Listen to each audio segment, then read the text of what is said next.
Bonjour à tous et bienvenue dans cet épisode 6 de Zundo. Aujourd'hui, c'est un épisode qui va être un petit peu rapide. En fait, on avait commencé à implémenter les styles avec une librairie qui s'appelait Coute la Suisse, qui est une librairie que j'ai développée.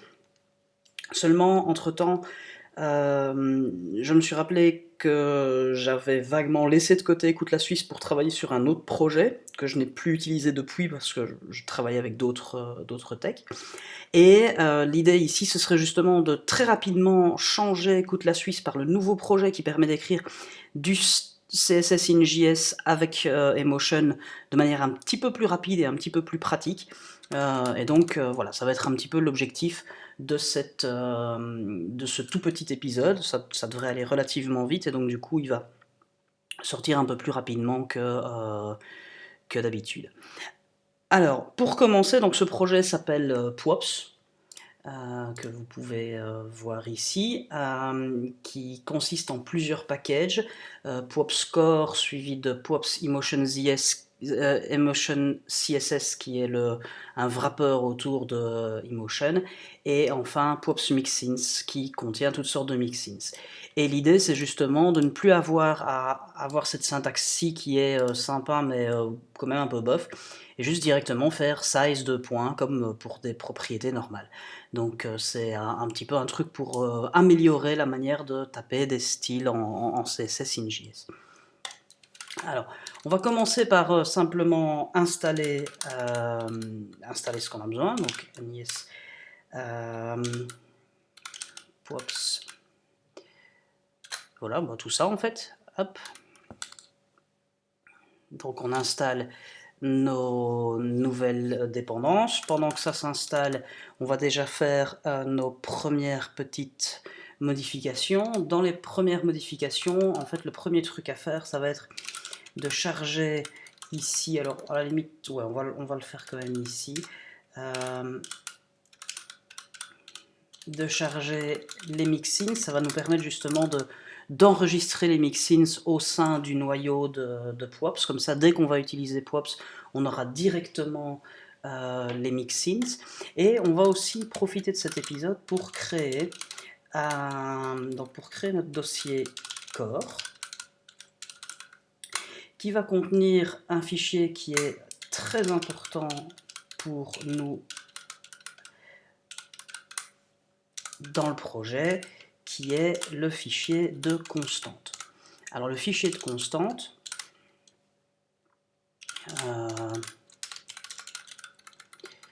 qui va simplement, comme son nom l'indique, contenir les constantes de notre projet. Et pour le moment, il ne va pas en contenir des masses. Ça va être donc juste des variables qu'on va utiliser un petit peu partout. Alors j'ai pris l'habitude de toujours avoir sous la main une constante avec le caractère Unicode de l'espace insécable, parce que c'est toujours pratique, et on va en profiter aussi pour se créer directement des variables de couleur. Donc la couleur de fond, ce sera toujours du noir, la couleur des bordures, c'est peut-être des trucs qu'on déplacera, hein, ça, mais au moins comme ça on les a ici dans un coin. Je pense que je les avais mis en 666. Voilà, et on va aussi importer un stack de police que j'ai récupéré d'un autre projet. Et donc voilà, bon, pour le moment les constantes, il n'y a pas grand chose, mais c'est déjà ça de prix. D'ailleurs, on en avait quelques-unes que Webpack avait insérées pour nous, on va en profiter pour les récupérer. Donc voilà, dans Webpack, on avait configuré ces 4 variables ici, on va en profiter pour les récupérer. Donc ici, on va avoir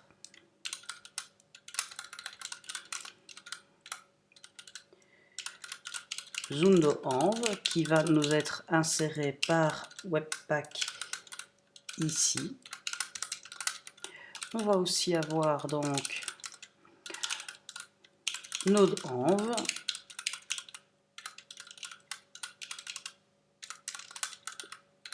ainsi que notre numéro de version. Ce sera toujours utile de l'avoir quelque part pour l'afficher, genre sur la page à propos ou des choses comme ça, et la date du build.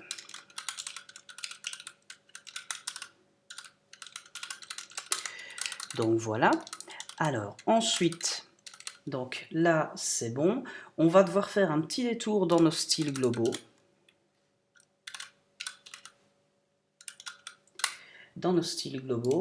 Et là on va devoir vite modifier 2-3 trucs. Donc ici en fait maintenant la fonction CSS, on va plus utiliser celle de Emotion Core, on va directement utiliser celle de Pops, qui en gros englobe celle de Emotion, mais lui rajoute la possibilité d'utiliser directement de manière native les mixins et tout ça.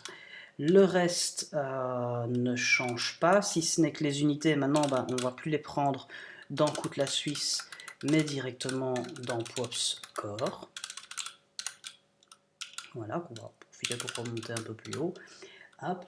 Et on va aussi importer nos couleurs, nos variables de couleurs. Donc on a la BCG Color qu'on va utiliser, et aussi le font stack. Stack.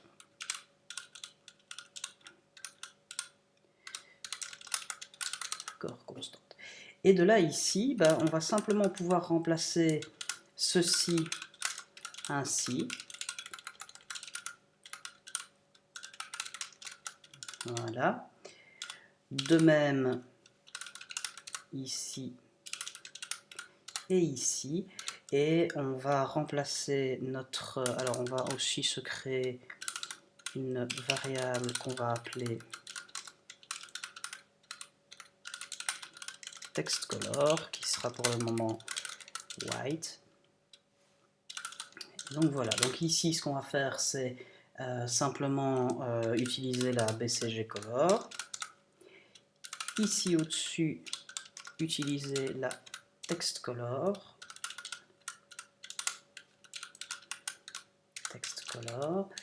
On va utiliser aussi définir notre font. Hop. Et donc le principe aussi avec Pops, c'est que j'ai plus forcément besoin de faire une longue concaténation de chaînes comme on ferait en CSS in JS, on va dire classique. Je peux simplement séparer tous mes attributs par comme éléments de tableau, ce qui est quand même beaucoup plus pratique à l'usage, surtout quand on doit utiliser ici des variables pour nos contenus et tout ça. Donc ici j'ai la définition de ma typo, et je crois que c'est tout pour le moment ici. Donc nos styles globaux sont faits. Maintenant, on va vite aller dans les quelques composants qu'on avait définis et dont on avait déjà défini les styles. Alors, quelques composants, pour le moment, il n'y en a que deux. C'est le board. Hop.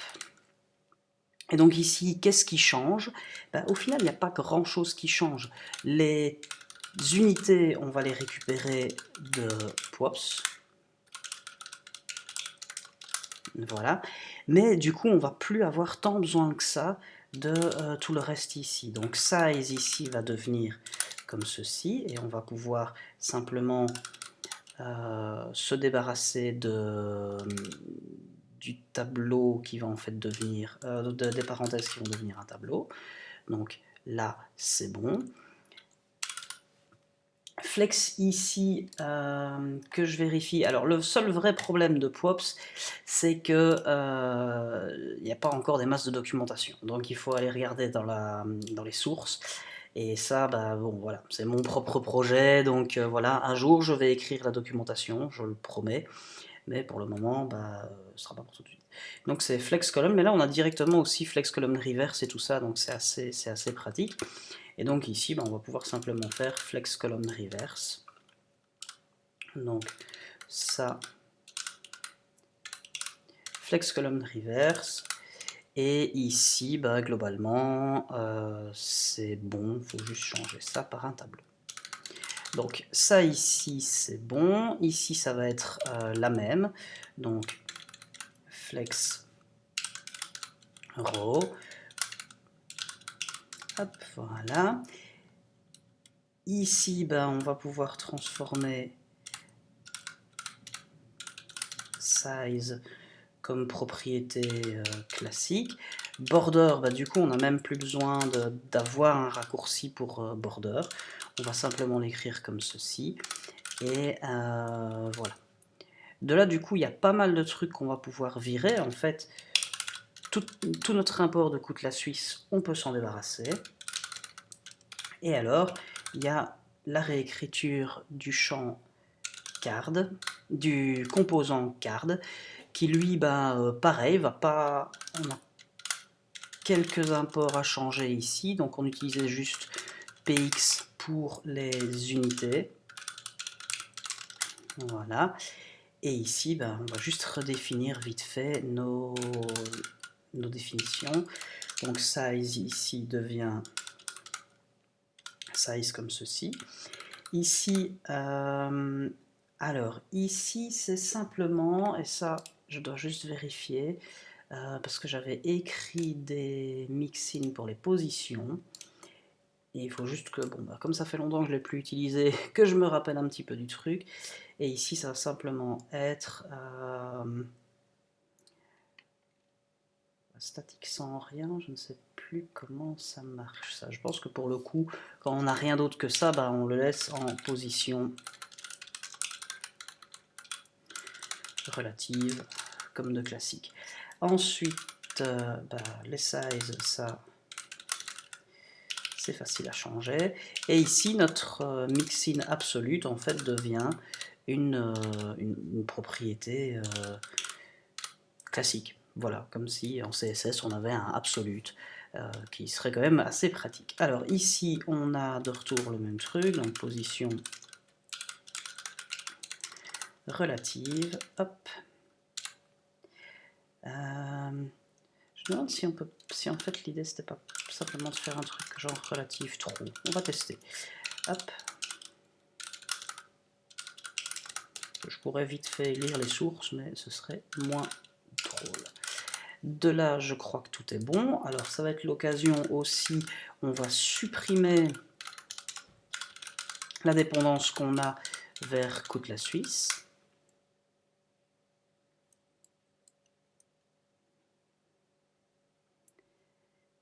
Voilà. Et on va tester immédiatement. Hop.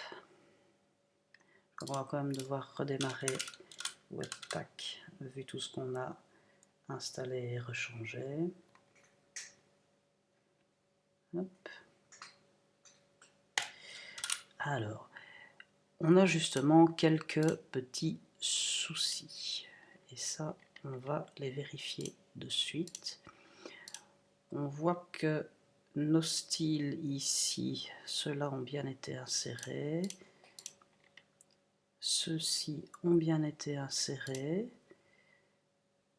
Alors, par contre, il y a en fait pas mal de petits problèmes. Donc, ah oui, je sais ce qu'on a oublié. Simplement ici, nos styles doivent être englobés dans la fonction CSS de Props Emotion. Ça, c'est le seul truc qui change par rapport à avant. Donc ça, on ne doit pas oublier. Props Emotion CSS. Et donc ici, simplement, ce qu'on va faire, c'est nos éléments ici. Oups. Les englober dans des wrappers de props.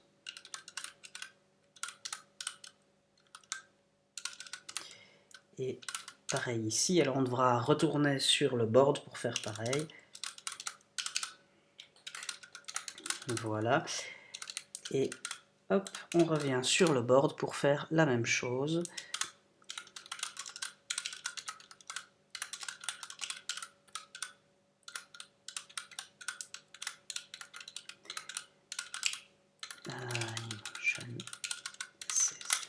Voilà. Ça va être juste une habitude à reprendre. Et peut-être qu'on s'écrira, c'est pas du tout français, qu'on s'écrira un petit utilitaire pour éviter d'avoir le faire à chaque fois. Ça, je verrai, et si c'est suffisamment intéressant, je l'intégrerai même peut-être directement dans Props. Alors, du coup, on a récupéré tous nos styles, donc ça, c'est parfait. Il nous manque quand même un tout petit truc ici, donc ça, on va aller vérifier. C'était dans Size, et visiblement dans Size ici, ça a l'air d'être pas pris en compte. On va revérifier. Donc on a notre board ici. Pourtant elles sont bien en 740 sur 740. Donc il y a quelque chose qui gêne quelque part. Ça on va regarder. Et en fait, on a colonne reverse. Mais il y a tout le reste qui n'est pas pris en compte. Tiens, ça c'est bizarre. Flex direction, mais le space between justify content column. Ah, ici on a un petit souci. Ah oui, de fait. En fait, comme maintenant j'ai un élément directement pour gérer column reverse, bah, ça faisait double effet. Hop, voilà. Donc là on a récupéré nos styles comme avant. C'est parfait. On n'a pas grand chose d'autre à faire pour le moment. Je crois que c'était tout. Je me demande s'il n'y a peut-être pas un petit truc que j'oublie. Au pire, ça nous reviendra. Donc là, on a réglé nos styles, on a supprimé Coute la Suisse et on a tout remplacé par Pops, qui va juste nous permettre d'être un petit peu plus rapide dans la définition de nos styles. Et donc voilà. Je crois que c'est à peu près tout. Je pense que très vite, je vais écrire un petit register styles ou quelque chose comme ça. Ça, il faut que je vais juste réfléchir à comment implémenter le truc. Je pense même qu'on va pousser le vis jusqu'à faire un petit React Hook qui va être quand même beaucoup plus sympa à faire. Je pense que c'est... il reste combien de temps là? Je pense qu'on va même pousser le vis jusqu'à le faire maintenant, histoire d'avoir un épisode d'une taille normale. Comme ça, c'est d'autant plus mieux. Alors du coup, ce qu'on va faire, on va définir un hook React qu'on va appeler useProps. Et l'idée c'est que useProps va générer directement les bonnes variables en lui passant l'objet comme ça. Du coup, ce sera super pratique.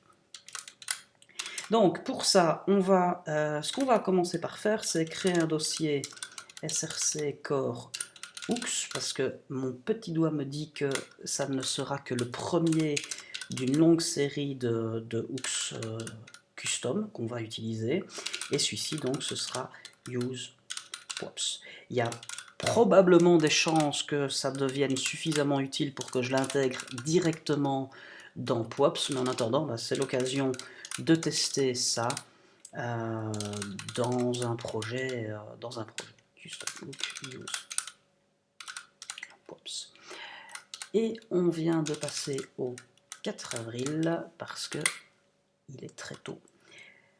Alors, donc ici, ce qu'on va faire, c'est on va définir un state. Je sais pas si... Est-ce qu'il y a des chances que les styles puissent changer? Ça, on va voir. C'est possible, hein, donc on va voir. Mais l'idée, donc, alors on va aussi avoir besoin de import CSS depuis @props emotion CSS. Et donc ici, ce qu'on va donner dans notre fonction, ce sera les styles. Et de là, l'idée, c'est qu'on va prendre toutes les propriétés de ces styles et retourner un objet dont chaque propriété aura été encapsulée dans CSS. De là, du coup, alors l'idée, ça va être de le faire que quand les styles changent et le retourner tel quel. Et du coup, c'est pas un useState qu'on va avoir besoin, c'est un useMemo. Et donc ici, ce qu'on va faire, simplement, c'est on va retourner directement un objet dès que les styles changent. Et cet objet, il va être un petit peu particulier parce qu'en fait, on va prendre chaque propriété de l'objet et retourner l'objet avec les mêmes propriétés, mais qui auront été juste englobées dans notre fonction CSS. Pour ça, du coup, ce qu'on va faire, c'est on va faire un object.fromEntries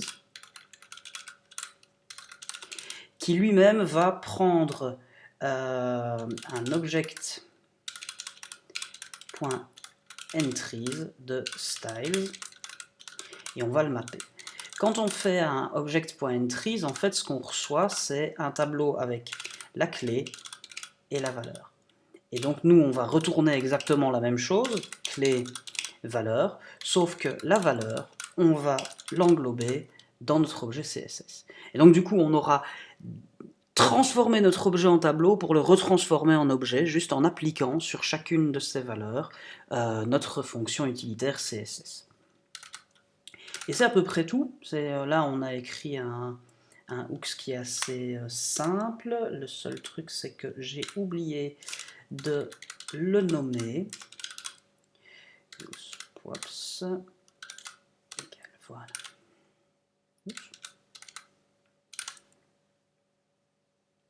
Voilà.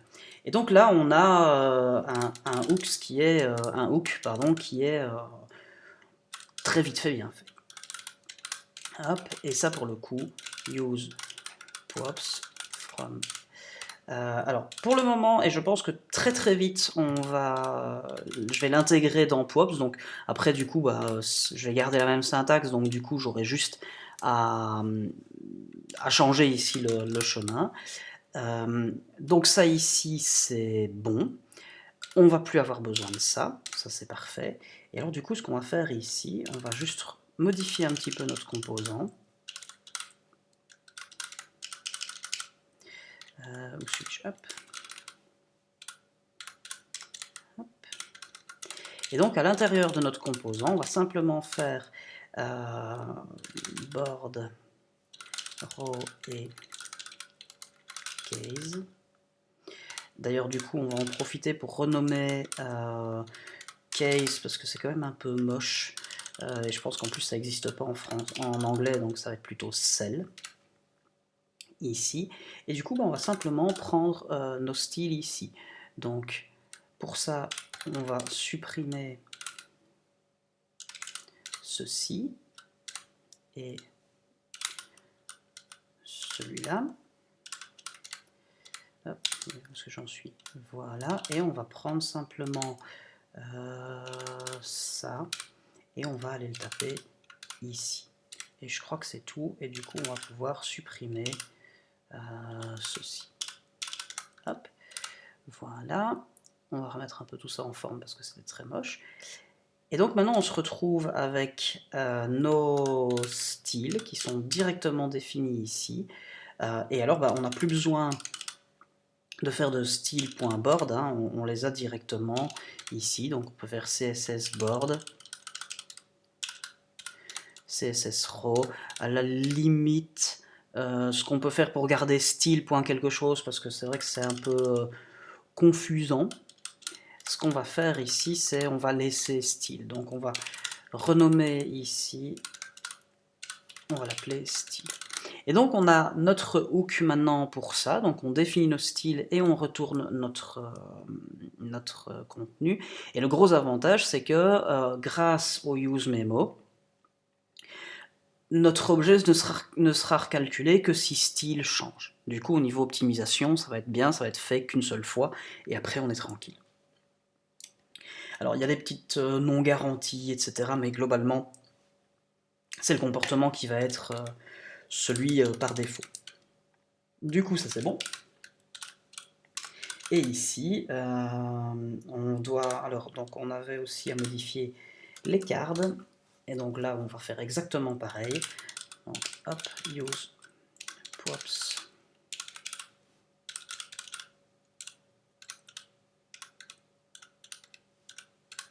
Voilà. Et on va faire la même. Hein.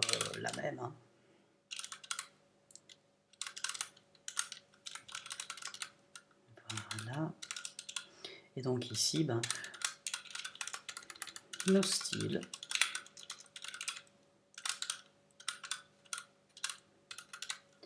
Donc ici, hop, où est-ce que je suis parti? On va aller les déplacer là. Ça, on n'en a plus besoin. Et du coup, ici aussi, nos...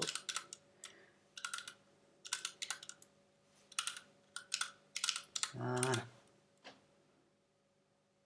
Hop. Et voilà. Alors, normalement, tout devrait être de retour, ou presque. Tiens, on a perdu nos bordures. Comment se fait-ce? On a perdu nos bordures. Et tout simplement parce que j'avais dit que je renommerais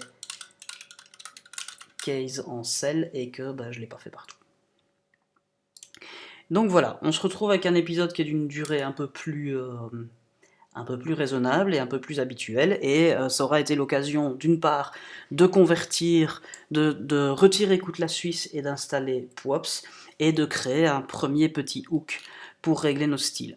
Hook qui va vraiment pas faire long feu ici, je pense qu'il est, tip top pour être intégré directement dans Pwops, donc il y a beaucoup de chances que entre deux épisodes, je le convertisse et que je l'intègre directement dans Pwops, et que donc du coup bah, on changera juste le chemin ici. Ça, je ne ferai pas un épisode pour ça, bien entendu. Voilà, je vous remercie pour avoir suivi ce petit épisode, et on se retrouve au prochain épisode pour cette fois-ci faire, comme je l'avais promis la dernière fois, faire le reste de notre layout. Voilà, merci beaucoup, à la prochaine.